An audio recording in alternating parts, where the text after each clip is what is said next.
He goes and breaks the bogus news to his producer, where he brings up the inside job theory again. Not your own band. No, like a rival band who's maybe playing tomorrow night.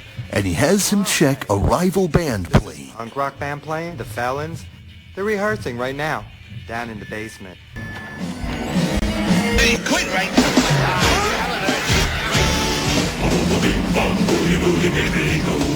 Where what happens when you don't finish school? Bing bong booly booly bibbly boo. Where what happens when you don't finish school? What is it? Hey, man, what are you doing here, man? Somebody stole our equipment. I can't believe it. That's tragic. My God. Oh, my God.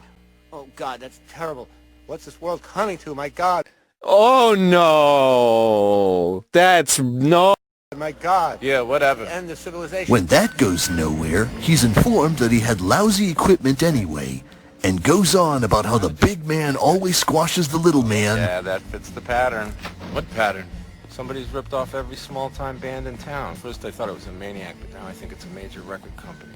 They used to just not sign guys like you. Now they want to destroy you. Yeah, you go and defy the system the only way you can. Fuck the system! Fuck the 2% system! And it seems like they make a racist Want to sit down and joke. see the plastics? That's okay. I'll see you later. He then goes to teach people how to read Braille with their teeth. Finally, catering to a market that desperately needed some attention. There are so many people out there who are in desperate need to know how to use their blind choppers. It's there we meet up with this Japanese band, which I wish I could translate what they're saying, but the subtitles aren't working. So you're pretty much left hanging. Shut up.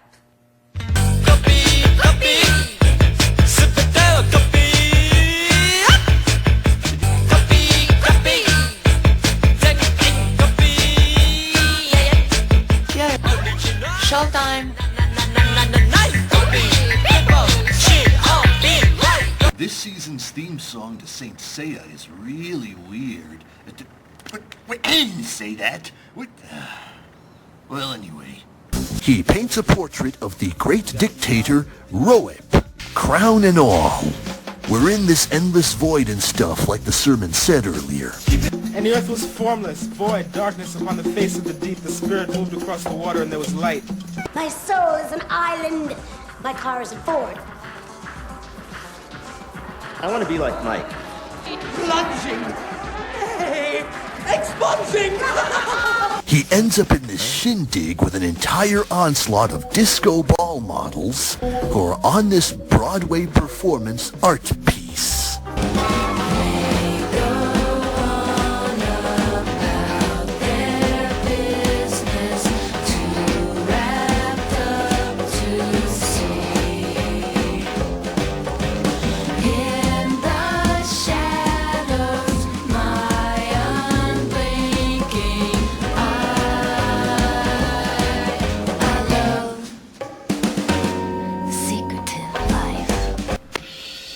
Later that night, he winds up in the center of the midnight scene, where we're seeing the usual crowd for these kinds of events. Hey, I'm with Andy. And they start planning on how to break through the scene as we see the bodacious babe from earlier at the party scene. They manage to trick the bouncer into just letting them in. Please, get inside. Yeah, let's do it. As we see the band perform in another bit where they have Jethro Tull-like tribute number while denying conformity with boxers.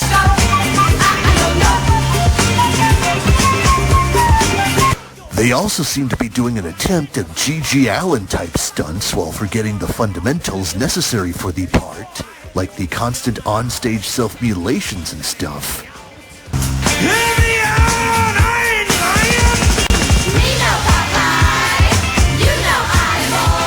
They seem to spot her in a crowd and pursue.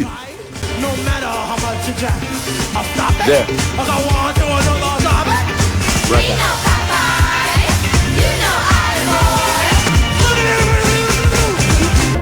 That's all I can stand. I can't stand no more. He barely misses her and just decides to give up right there and then. She knew me from another lifetime. She probably said that to all the guys. Or maybe not, and he keeps pursuing her. as they enter another club scene. Hey, she's with me. What do you want? That girl. No way. This is the stage entrance, man. And they seem to be replicating Hill Valley High prom night. I'm gonna run out of my stack. But wait, that wouldn't make any sense since this was a few years before that would even happen, and that would lead to... Yeah, stop fighting back and making me say stuff. I'm in charge here, man. Well, anyway. After another wrong turn to nowhere land, he starts pondering about the clink again. Maybe they let me out of the hospital too soon. I actually thought about going back. Thinking that maybe he can hang at the place called the Mud Club. I knew what to do. I went to the Mud Club.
After the elevator band commits suicide, we cut to later where he reunites with the bodacious babe. Huh? Around. You just didn't see me. It was crowded. Yeah, your life looks pretty crowded. And suddenly decides that she's not so bodacious after all. I think I'm gonna take care of myself. Well, I gotta go. He then goes off the deep end. Sometimes you feel like life is killing you. That's life. I thought I'd take a walk down a dark alley. Maybe I'd run into myself. Where he bumps into this trash bag lady. Could you come a little bit closer? I want to ask you a favor. Yeah. What do you want? A kiss. And she asks for a makeout session using an old fairy tale trope. There's something I want to tell you. What? Come a little closer, please. I'm a fairy princess, and I'm under a spell. If you kiss me goodnight, then I'll grant you every wish. Just one, please. And instead of getting a nasty STD like what usually happens... Hey, that's such a great kiss. I really thought you were a princess. Well, watch this, baby. It instead turns out that she's actually a fairy princess broad. And I thought I'd never get out. You have no idea what a drag it is being a bag lady. Wait, so the one actually known singer they got to appear in this film, and they don't even get to sing?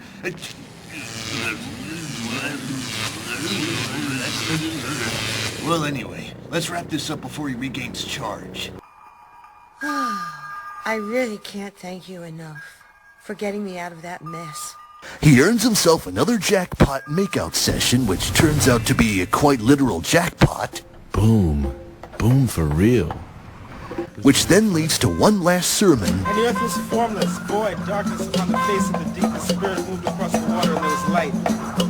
I say see. I say no. See no. No see. Gimme, gimme, gimme, gimme, gimme, gimme, gimme, gimme, gimme, gimme, gimme, gimme, gimme, gimme, gimme, gimme. Nugget! Nugget! I hear lie, lie, lie, lie, lie, lie, lie. I want truth. I want truth. It's tucked away. Ha! Don't say ha! Most people don't know how to make a wish. Before buying a nearby car, which he marks for himself as the SS Goldwood. And we conclude with him hitting the streets of Manhattan one last time. I drove through the night and into the day, like I was driving to the end of a dream. And when I saw the light, I knew I was awake. And it was good.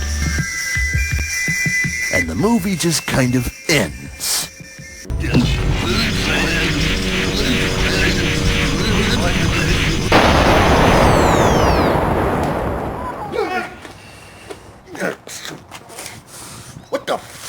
is all that? Oh, well, that's simple, really. All you had to do was roofie your stoner comedy and then gain control over your cerebro state. No, I was just... Wait, how the fuck do you even do... But no, I mean, what the fuck was up with that diarrhea celluloid I was just subjected to? Oh, that was just a showcasing of old-school New York from the perspective of a visionary artist. What, you call that shit art? Because what I just saw was just some extremely pretentious piece of art house cinematic dog shit, whose only value was showcasing a time of New York City pre-gentrification.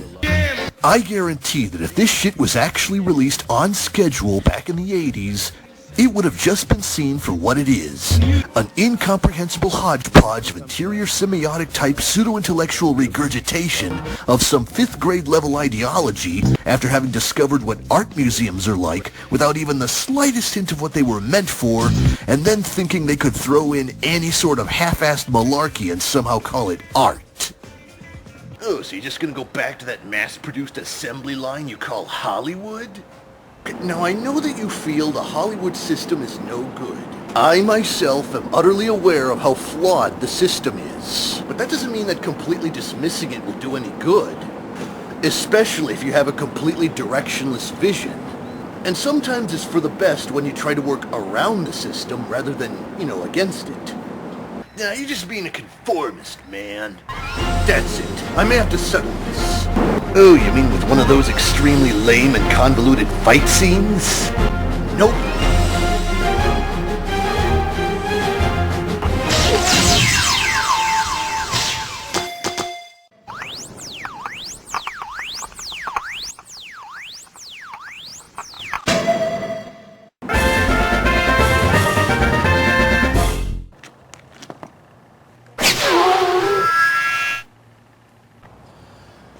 Well, at least that's over with.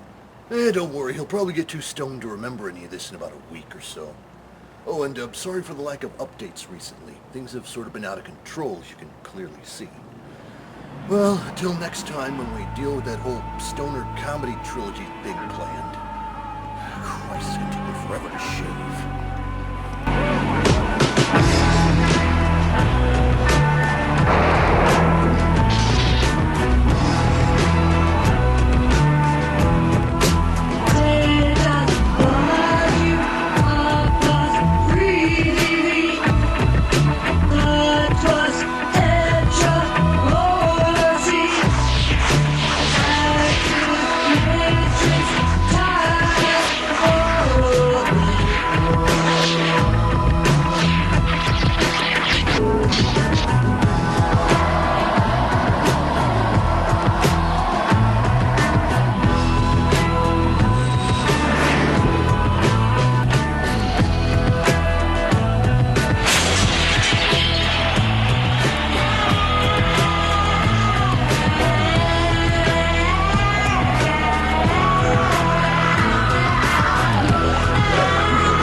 Why, we'll turn this world around yet. He is so beautiful, so intelligent, so humorous. He is divine. Ooh, I've never felt such a strange combination of pity and indigestion. We're all looking for something. Gene's Mitchell B. Squat. You uncultured swine! This thing's loaded. Let's see if we can get the Three Stooges. Hello? Fuck! Once, does that mean you have to do it twice? I don't know what you're saying or talking about. Romance is always in the past, or in the future. But the only way to be is in the present. That's what my daddy always said to me. Dad here, Master. You. Number 2. Shut up,